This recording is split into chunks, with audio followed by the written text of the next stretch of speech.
Hi, and welcome to ThreatTraq Essentials, where we take a look at some everyday cybersecurity lessons that we can learn from this week's ThreatTraq stories. I'm here with Manish Jain, who was on the show this week. Welcome, Manish. Thank you. Let's talk about some of the stories that we covered this week.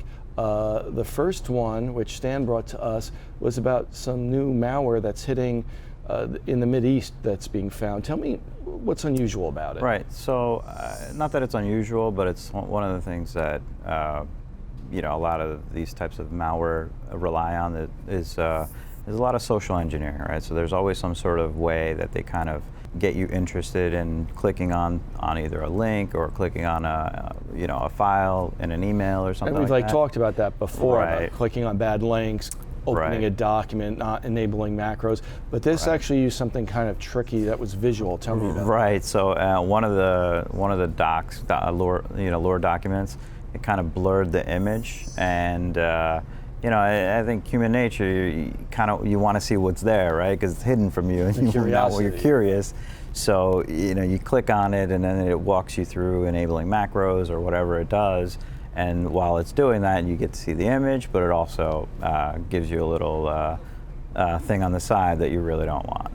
So even if one does not encounter this particular piece of malware, there's a valuable lesson here. What is it? Right. In general, just think about who's sending you like a document or a link. Make sure you know that person.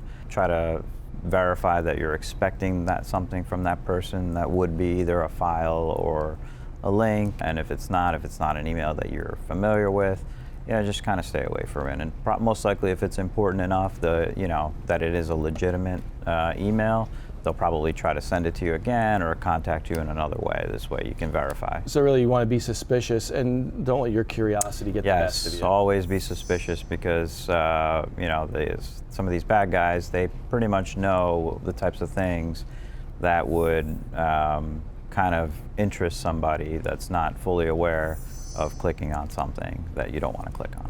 Let's talk about the story that John Markley brought to us, which for a change wasn't a vulnerability. It was actually about a new method of authentication. Tell me about it.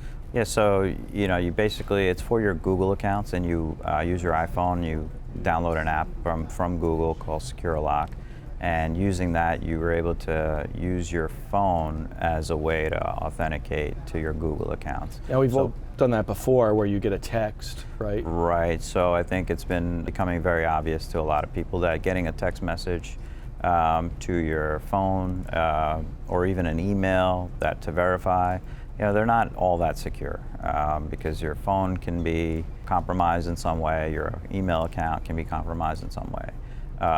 So what this does is actually uses the device hardware. So you have to be near the either computer that you're trying to log into these to your Google accounts with, enable Bluetooth on your phone and on the computer. So it has to be within Bluetooth, it has to be within range Bluetooth of your range, other device. Right, so that way it can pass the keys over. So I think you could think of it as like a lock and a key, right? Instead of the key being your password to open up the Google account, it's your phone being the key to open up your Google account.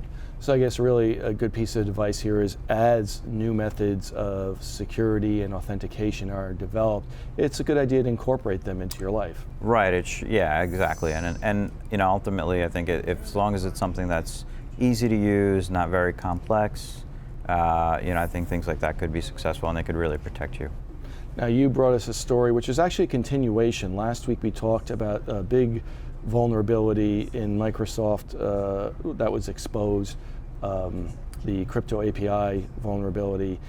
We talked last week about how it was being exploited in one way, but now it's being exploited in a different way. Right, so it's still exploiting a certificate, and the certificate is basically, it's something that's used to create trust between a website and the user. It's saying I'm really who I say I am. Right, exactly. So the previous stories were basically saying the website, their certificate is being spoofed, so that when you connect to it, the website will say, I am so-and-so, and your browser will accept it and say, okay, yeah, this is legitimate, so let's go to it. Whereas in this case, this week, what we're finding out is that that also can be used for software. So when you download software? Right, so you download software, and in that software, whoever the company that made the software, like for example Microsoft, they will use a certificate to actually sign that software. So that way, when you open it up on your computer, your computer can check that certificate, and if it is Microsoft, typically you would trust Microsoft. And go ahead with the download. Go ahead and open up the application or whatever. And in this case, what's happening is you can fake that certificate. So basically, you're trusting a certificate based on information that you think is legitimate, but it's really not. So what do you do to protect yourself? So the best way to protect yourself is to make sure your security updates are all current. You've patched everything. You've patched most of your software. You patch your operating system software. That's really the best way to protect yourself right now. Great advice. I think we give it almost every week. Pretty much, yeah. Keep your software up to date. Right. Well, thanks for being on the show, Manish, and thank you for watching. As always, you can take a deeper dive into any of these stories by clicking on the playlist below, and please like and subscribe to our page. We'll see you next time.